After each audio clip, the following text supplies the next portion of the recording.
ആഘോഷപ്പൊലിമയിൽ കുന്നംകുളം നഗരസഭയിലെ സത്യപ്രതിജ്ഞാ ചടങ്ങ്. നഗരസഭ ടൗൺഹാളിൽ നടന്ന ചടങ്ങിൽ റിട്ടേണിംഗ് ഓഫീസർ, ജില്ലാ മണ്ണ് സംരക്ഷണ ഓഫീസർ താര മനോഹരൻ വരണാധികാരിയായി. മുതിർന്ന കൗൺസിലർ പുഷ്പ ജോൺ ആദ്യം സത്യപ്രതിജ്ഞ ചെയ്തു.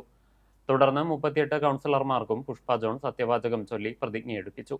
നഗരസഭാ സെക്രട്ടറി കെ മനോജ് സ്വാഗതവും നഗരസഭാ എഞ്ചിനീയർ ബിനോയ് ബോസ് നന്ദിയും പറഞ്ഞു. രാഷ്ട്രീയ പാർട്ടി നേതൃത്വങ്ങൾ, പ്രവർത്തകർ, സ്ഥാനാർത്ഥികളുടെ കുടുംബാംഗങ്ങൾ, നാട്ടുകാർ തുടങ്ങിയവർ പങ്കെടുത്തു.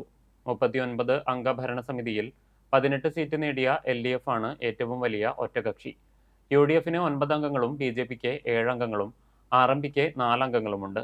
ഒരു കോൺഗ്രസ് വിമതയും വിജയിച്ചിരുന്നു. 2015-ലും 2020-ലും കേവല ഭൂരിപക്ഷം ഇല്ലാതിരുന്നിട്ടുകൂടി CPM നേതൃത്വത്തിലുള്ള ഇടതുപക്ഷ ജനാധിപത്യ മുന്നണിയാണ് ഭരണം നടത്തിയിരുന്നത്. ഇതേ സ്ഥിതിവിശേഷം തന്നെ ഇക്കുറിയും തുടരും. തിരഞ്ഞെടുപ്പ് ഫലം പുറത്തുവന്ന സമയത്ത് ഭരണത്തിനായി കോൺഗ്രസിലെ ഒരു വിഭാഗത്തിന്റെ നേതൃത്വത്തിൽ ചർച്ചകൾ സജീവമായി നടന്നിരുന്നെങ്കിലും പിന്നീട് UDF പ്രതിപക്ഷത്തിരിക്കുമെന്ന് ബ്ലോക്ക് കോൺഗ്രസ് പ്രസിഡന്റും UDF മുനിസിപ്പൽ തിരഞ്ഞെടുപ്പ് കമ്മിറ്റി ചെയർമാനുമായിരുന്ന അഡ്വക്കേറ്റ് CB രാജീവ് വ്യക്തമാക്കിയിരുന്നു. ഇതോടെ ശനിയാഴ്ചത്തെ ചെയർമാൻ തിരഞ്ഞെടുപ്പിൽ വലിയ രാഷ്ട്രീയ അനിശ്ചിതത്വം ഉണ്ടാകില്ലെന്നാണ് സൂചനകൾ.